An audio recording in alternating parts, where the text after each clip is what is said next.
Hi everyone! In this video I'm going to share with you some of my unpopular book opinions, so let's start.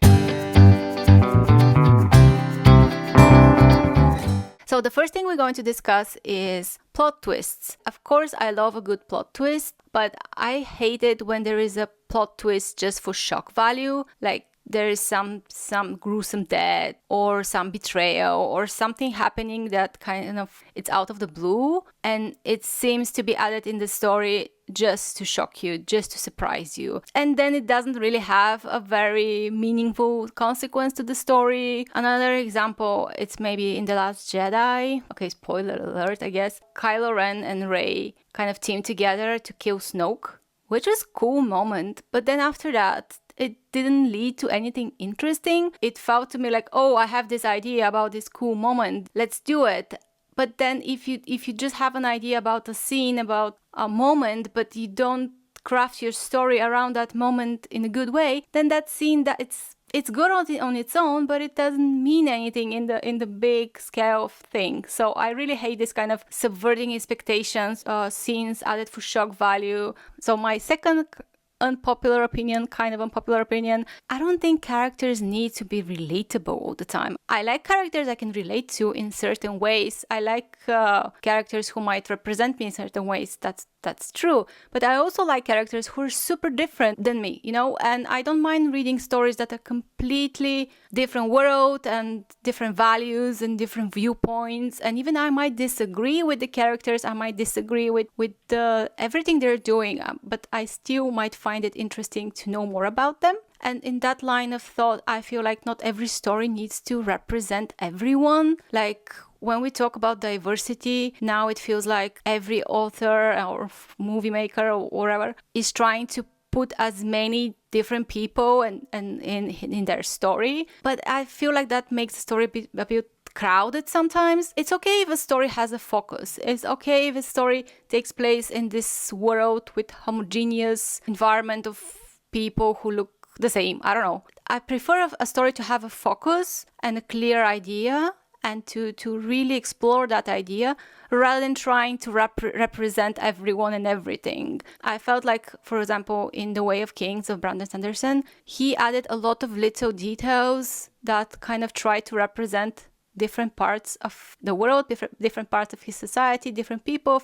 And I understand the intent. I think the intent was good, but it felt a bit overcrowded. It felt like certain things didn't have to be there. I mean, it's okay, like you want to represent a different sexuality, a different type of people. It felt like you pushed it there just for that. It felt like it didn't belong to the story. Yes, it belongs to the world. Maybe it belongs to the world building. I don't know. This balance is sometimes not very well done in a lot of media because of that desire to represent everyone so people can feel represented. The best way is to have more focused stories and then to have more variety of stories. So you don't have to have a super much diversity in one story, but you can have diversity of stories. If you have different authors telling different stories, I mean, you can read books from different cultures, then you can see different points of view, then you can have variety of opinions.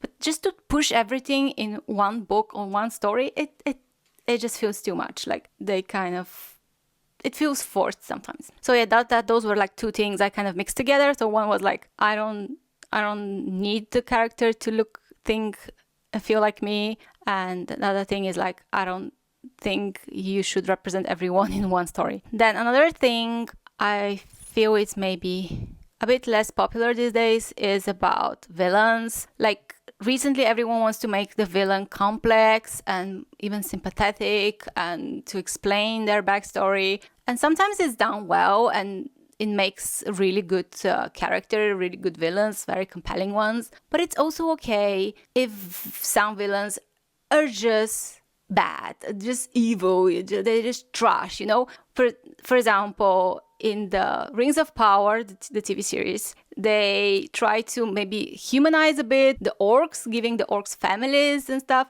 And it was a bit ridiculous because of many problems that thing created. I'm not gonna go into detail, but you don't have to do it. Orcs represent something. They represent these creatures that are vicious and bloodthirsty, and they don't have to have good traits.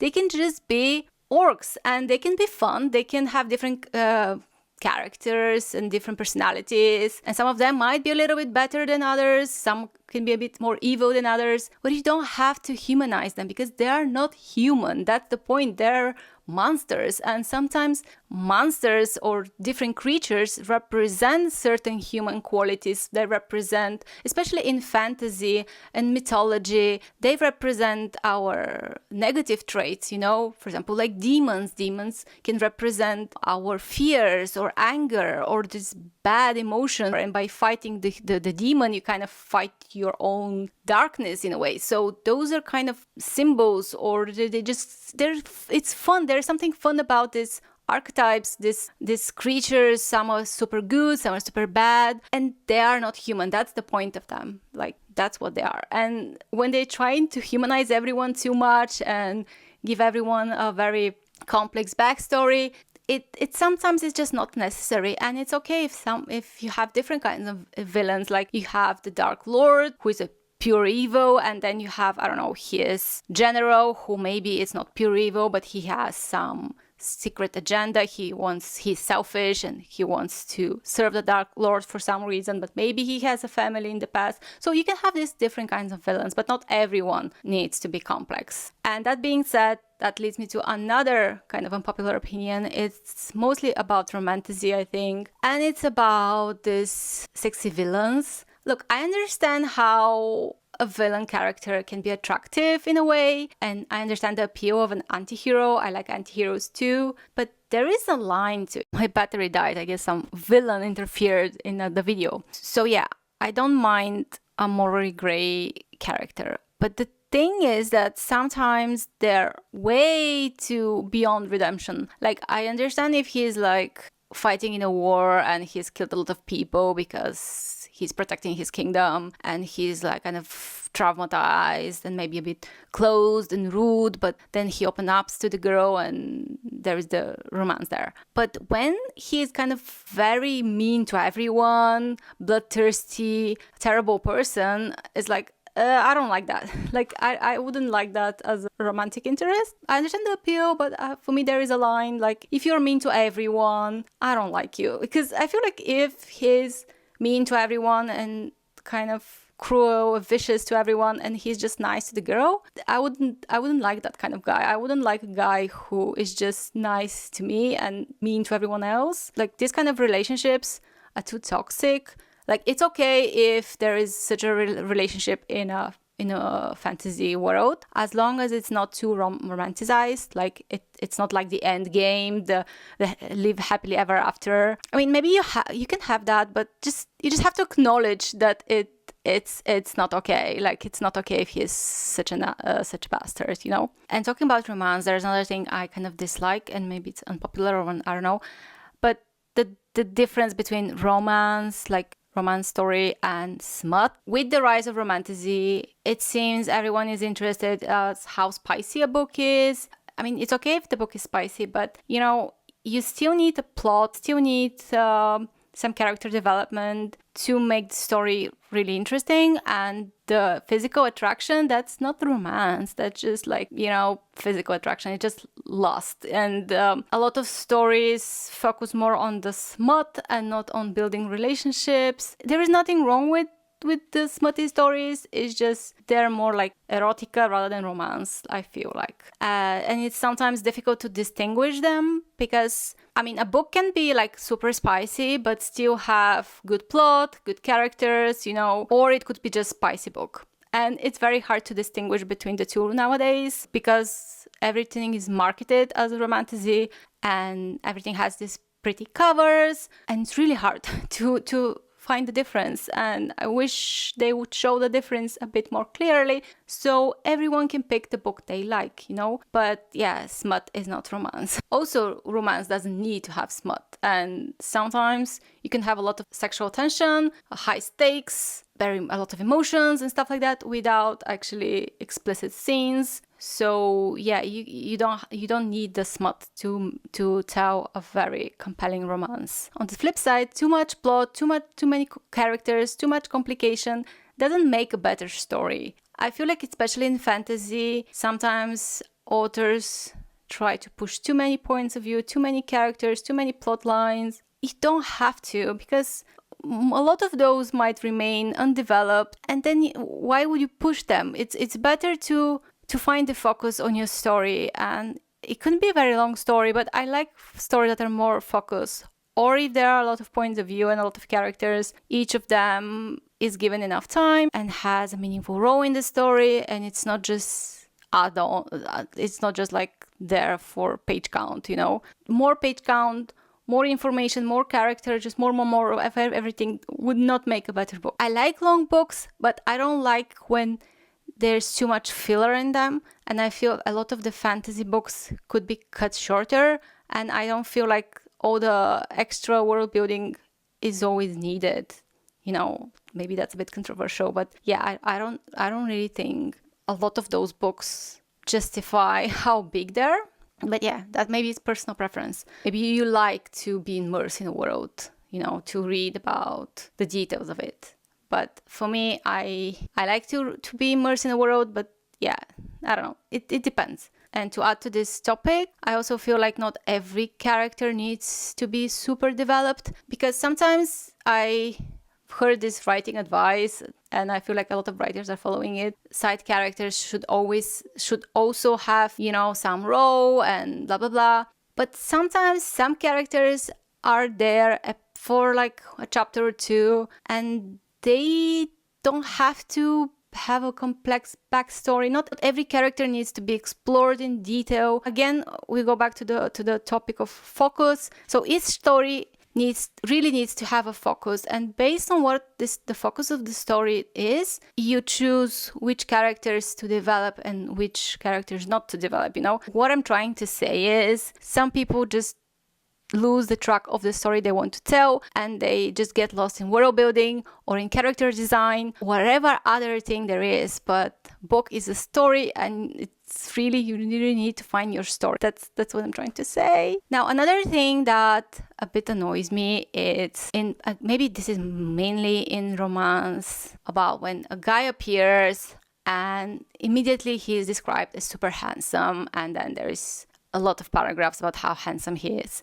I just wish authors would put a bit more effort to make him feel handsome in a way. Like, what is handsome? First of all, that's very subjective. Like, everyone has their own idea of handsome. And I feel like now there's this archetype of the dark-haired, broody man who's super mysterious and handsome. And he feels like he is the main character in every fantasy book, because he became the common face of a handsome man. And it feels like authors cannot go beyond that, and they are afraid if he has, I don't know, blonde hair, he's not going to be handsome anymore, you know. I feel like a man to be attractive, it shouldn't be just visual, because especially in books, you don't have the visual, you don't have the good-looking actor. So you have to present his attractiveness, not just because he has a strong body, but just like in the way he acts, in the way he speaks. You can give some details about his appearance, but just don't just describe his muscle, or don't just say he's handsome. Use other adjectives, okay? It happened to me in a few fantasy books I tried to read. He appears and suddenly he's so handsome. Like, I don't know, it feels like kind of an easy, cheap way to describe him. I just wish men were more than handsome. You know, they can be handsome, again, just don't use that word. There's more variety. Can you invent something different, please? For the female characters, sometimes there's the same kind of superficial look at them made by the male writers usually. That's another topic. But also there is like a lot of archetypes right now in novels, like the tiny cute woman and the big man, and it's just, I feel like we already have so many of those, and I would like to see different kinds of characters, different kind of women, different kind of men.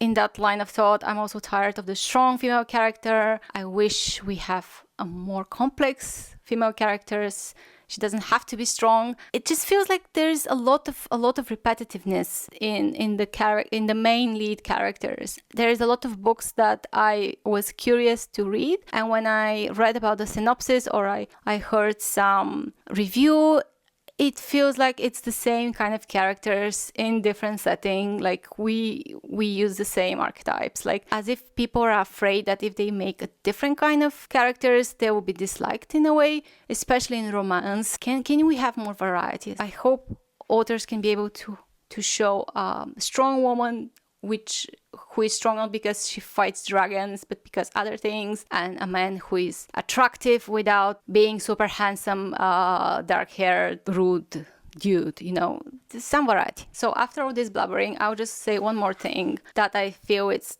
maybe the most controversial opinion I have. I don't know. You tell me. You tell me what you think about this topic. But I feel like it's okay if the book is a bit biased. Like, the book is a story, right? And as much as an author is trying to make his research, as much as they try to understand the people they're writing for, they cannot escape themselves. They cannot escape their environment. And when they say write what you know, of course, doesn't mean you have to write only about your life. You can write about spaceships and whatever you want, but there's some parts of you that is going to be in the book, whether you like it or not, whether you want it or not. And for example, men will always write about women in their own way, and women will always write about men in their own ways. So some women might never be able to write a very good male character. Maybe some can, but that's fine, because I think the different perspectives, the different voices, even the flaws in those voices, even the flaws in those viewpoints might be interesting. Like, if you try to please everyone, if you try to make so much research and listen to so many beta readers and so many sensitivity readers and all those people, you polish the story, but at the end of the day, it loses something. I'm not saying that you shouldn't have beta readers. Of course you should have beta readers and maybe sensitivity readers, and you should do your research. Like, obviously, if you're writing about medical stuff, it's good if you can talk to doctors, but at the end of the day, it's always going to be a bit flawed, because if you write about other people, not yourself, whoever those people are, it's your interpretation of their story. I don't expect a female author to be able to represent every female experience in one character, For example, I don't like when somebody says, oh, I'm a woman, so I can talk for all women. No, you can't. I mean, every human being is different. So if you write your female character in certain way, she might represent certain group of people, she might represent you, she might represent your point of view, and a lot of people might relate to it, but I might not relate to it, That's okay. What I'm trying to say is that it's okay if a book is a bit flawed, and so I don't feel like we should try to rewrite books or fix them because they were written many years ago and the viewpoints of people there were different. I mean, that's what's interesting, the differences, right? Like, there is, again, a fine line of you should polish your story, you should educate yourself, but to a certain point, and then you have to make decisions for your characters and for your story, and you have to be truthful for what you want to say. And I feel like we are starting to lose the truthfulness because we want to please everyone. We cannot please everyone. And if you have some controversial opinion, put it in your book. If you have controversial character, you're not certain if that character is going to work or not, just write him down and we can have discussions about him. So yeah, it's fine.